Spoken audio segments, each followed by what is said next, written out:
Hello everyone, welcome back to another video where today I wanted to talk about something quite interesting that I've not seen people talk about, and that is a segment from the Rest is Entertainment podcast, which by the way is an excellent podcast that discusses the rights to Doctor Who in the new deal with not only Disney but more particularly Bad Wolf, because I think a lot of us kind of got swept up in the Disney deal. We often don't really talk about the fact that Bad Wolf were a huge part of the deal for new Doctor Who as well. And I wanted to show this clip because I think it tells us some interesting things about not only the future of Doctor Who, but also the entertainment industry in Britain as a whole, and why I think Russell T Davies crucially came back. But before we get into it, do me a favour, subscribe if you're new, that'd be greatly appreciated. We are trying to get to 25,000 subscribers, and we've just passed 23,700, so we're less than 2,000 subscribers away now. Thank you so much for the support. Let's see if we can get there by the end of Series 1 or Series 14, whatever you want to call it. That would mean the absolute world to me. I'm also going to say, I have two other socials that I barely ever promote. I've got a Twitter, which is @FairiesYT, and an Instagram, which is the same @FairiesYT. I post more regularly on Twitter, but if you want to see pictures of me in day-to-day life, Instagram's also fun. I barely ever talk about it, so I thought I'd mention it here. But let's get right into it. So yeah, I wanted to thank John @GingerAnimator on Twitter for bringing this to kind of everyone's attention, because this completely fell below my radar in the midst of all of the Doctor Who news action. But I think it's a really interesting story, and I wanted to cover it for that reason, so let's give it a listen. Obviously, full credit goes to the Rest of Entertainment podcast. Go and watch it. It's really good. It's got Richard Osman in it, who I've watched for some time on things like Pointless. And there's another game show that he hosts, which name escapes me, but that's good too. They need to do this because the budget for the show needs to be much higher than the BBC can afford to pay in order that it can compete with those other things. Russell T Davies himself said things like the MCU or whatever. The effects, the things that need to happen are so expensive that you can't get the money enough from the BBC. Yeah, and do you know what, even if it weren't that expensive, you can't get the money from the BBC. You couldn't get the money from ITV. That's not how TV works anymore. On TV now, you get a bit of UK money, but you need to top that up elsewhere from one of the streamers or from, a foreign broadcaster. So every show is sort of deficit funded by other people. So a few years ago, when the BBC were thinking about what to do next with this, Russell T Davies said, well, I'd gladly come back. In order to do that, the BBC signed a deal with Bad Wolf, who are a production company. Who are amazing, extraordinary company. Incredible. And Russell said, well, I'll do it, but you have to do it through Bad Wolf. Bad Wolf, by the way, part owned by Sony. So the BBC have given away quite a lot of the rights to Doctor Who now. People who I talk to say they think they've given away too many of the rights. I slightly don't think so. I think they don't really have a choice. Doctor Who cannot continue if it's just a BBC alone show. The BBC are not going to get enough money in from other places if they don't give a window to a streamer somewhere else in the world. So doing a deal with Disney is very sensible. Doing the deal with Bad Wolf is very interesting because they're giving away a lot to Bad Wolf, but that is essentially Russell T Davies saying, I'm the person who can save this. He doesn't say it like that. No, of course he doesn't. He's sort of self-effacing in lots of ways, but he is, and just a sort of enthusiast. TV's sort of ultimate enthusiast, really. But the BBC are bright enough to understand that if they have a Russell T Davies helmed Doctor Who in the next sort of 10 or 15 years, and he wants to build a whole Who-niverse of different franchises, better to own a piece of that than to own all of something which just becomes a back catalogue. So they've given away an awful lot of rights, but they've opened it up to a huge new audience. So yeah, full credit goes to the Rest is Entertainment podcast for that. Obviously, I had to play the clip in full to give you full context, and there's quite a bit to break down. The first thing that I think, above anything else, is quite depressing is that the UK cannot afford simply to fund its own TV shows now. And 99.99999% of the TV shows we do make, we have to at least outsource some of it to external funding from other countries. I think that's a shame. I think that's a great shame for UK television, and I think it's an indictment of our current state as a country, and I guess the government as well, that entertainment, being one of our biggest exports, cannot be funded purely by the UK purse. It's actually very interesting. Do you remember the Post Office drama? Massive success, 10 million views, all of that stuff, the ratings and critical darling in the UK. It actually made a huge loss because it didn't do well overseas. Because it's such a British-focused, British-centric story, it still lost money, which I think is a very, very interesting point, and rather goes to prove that most things in the UK now, in terms of TV, do not get funded without other countries, companies, conglomerates helping out, which I think is sad. I think it's very sad, because I think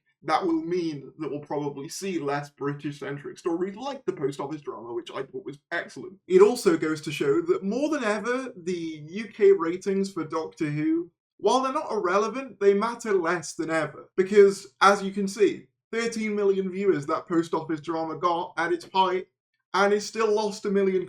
So viewing numbers aren't necessarily the be-all and end-all, at least not in the UK. Doctor Who can continue chugging along at around 5, 6, 7 million viewers in the UK, as in terms of consolidated numbers, and it will still likely be more profitable for the BBC in terms of, due to the fact that they've got international streaming partners and the merchandise and stuff like that, than something like the Mr. Bates Post Office drama, as successful as that was, could ever realistically be for ITV. Second thing that I think is interesting is Richard Osman referring to Bad Wolf getting a lot of the rights to Doctor Who, whatever that means. We don't know in specific what rights these are, but it's implied that it's quite a few. He even says that he'd spoken to a few people at the BBC who worried it was too many, but he said he thought it was a necessary action. From the Radio Times, back in 2021, when the Bad Wolf deal and Russell T Davies' return was announced, saying production company Bad Wolf will take over creative control on Doctor Who from BBC, starting with Series 14.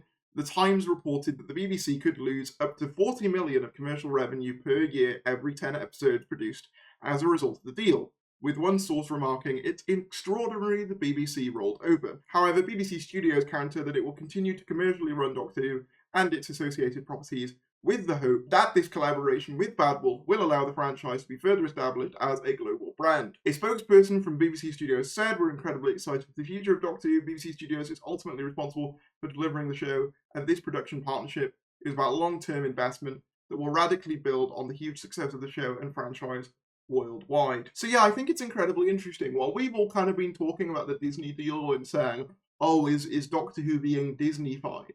If anything, Bad Wolf are the major company producing Doctor Who now, and they have some rights to at least what's being produced moving forwards. I don't think this would apply retroactively to the back catalogue, so I don't think, they could necessarily start remaking old stories or anything like that. They couldn't take up the animations and things like that, I don't think. What it does mean is that whatever is produced is not solely owned by the BBC. It's also partially owned, at least in my understanding, by Bad Wolf. And this is a strong indicator to me that the Bad Wolf deal is probably going to be here for as long as the show exists, conceivably, in the next few years at least. I don't see it going back to being a BBC-produced property. Obviously, I say BBC-produced property, it's been sort of produced by various factions of the BBC over the years. Obviously, back in the Russell T Davies era, it was BBC Cymru Wales that famously produced Doctor Who in the early years of its revival. Under Chris Chibnall, that moved over to BBC Studios, and now we're over to Bad Wolf. But I don't think, given that £40 million deal and the talks here about there actually being some rights that they've given over to Bad Wolf, that Bad Wolf are going anywhere anytime soon. Even if the Disney deal fell through, which I don't think it will, but let's say it did, Bad Wolf will still be making the show, and Bad Wolf is also, as Richard said, partially owned by Sony. So it's not like, even if Disney pulled out, the show would massively tank in production quality. At least I don't think it would, because it would still be made by the same people. They just wouldn't be able to flex their muscles quite as much due to not having, the extra Disney money. But I think, fundamentally, this is why Russell T Davies came back, because Doctor Who is entering a transitional phase into the age of streaming. And it's kind of the thing of, obviously, I love Russell T Davies' work. You guys know that. I unapologetically think he's one of the best writers the show has had. And I think he's written some of the best episodes of the show's ever had. I think you look at his track record, there's a reason why his first era was as successful as it was. But even if you don't like Russell T Davies' style of Doctor Who, Russell T Davies' writing, if you don't like individual episodes, you can at least admit, better the devil you know. I would rather Russell T Davies being front and centre of this big new push into streaming, as opposed to a new person coming in who perhaps doesn't have the pull of a Russell T Davies, who, let's face it, has got all the acolytes in British TV it's possible to really get, and then they are pushed around potentially by Disney or another company. Do you know what I'm saying? So in the end, I think that's ultimately why Russell's come back. And I think it often gets left out when we discuss the idea of a new showrunner coming in, because I see people say, oh, it would have been nice to see someone new come in and do the show. And whilst I agree to an extent, I understand from a business perspective why this decision was made. And personally, I'm a lot more comfortable with the idea of Russell running Doctor Who for the next few years as we transition into this new sort of digital streaming age for Doctor Who. That does raise questions for what happens after Russell. I'd assume Bad Wolf would continue.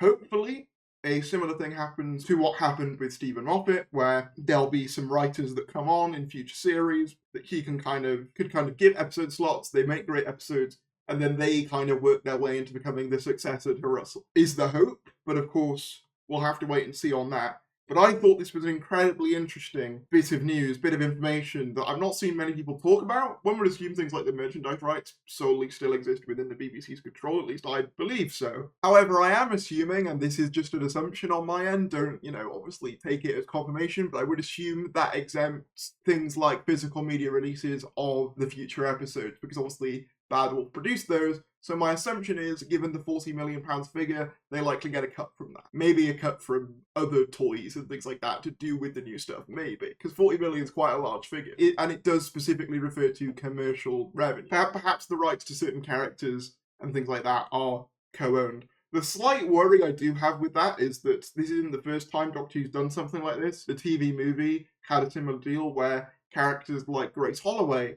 and, what's his name? From the movie, I can't remember his name. Chang Li, that was it, Chang Li. They were, for the longest time, actually owned by Fox, so that's why they couldn't appear in any Big Finish stuff. They did appear, the actors did appear, but they had to use like weird pseudonym names, so they didn't get sued. Although, maybe now that could be changed with Disney owning Fox, and therefore maybe they'd let Big Finish use the characters. I don't know, it's all a mess. On the whole, though, I am pretty happy with Bad Wolf particularly being involved. It's not so much a thing against them, if anything. I actually quite like that they're involved and that OG team is helping us through this transitional phase, like I said, especially considering that I'd be willing to bet that they are part of the reason why we have things like Doctor Who Unleashed, the video commentaries and things like that, because there is that actual bit of manpower and money from Bad Wolf's end, because obviously we know Unleashed and that stuff isn't on Disney+, so that's not Disney Plus funded. That's likely due to Bad Wolf. I do just think it's a bit of a shame that Doctor Who can't afford to fund itself purely through the BBC anymore,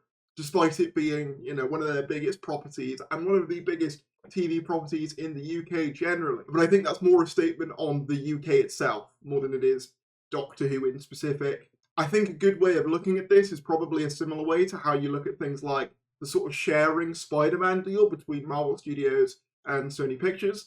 It seems to work in a similar way to that, but who knows? I could be completely wrong there.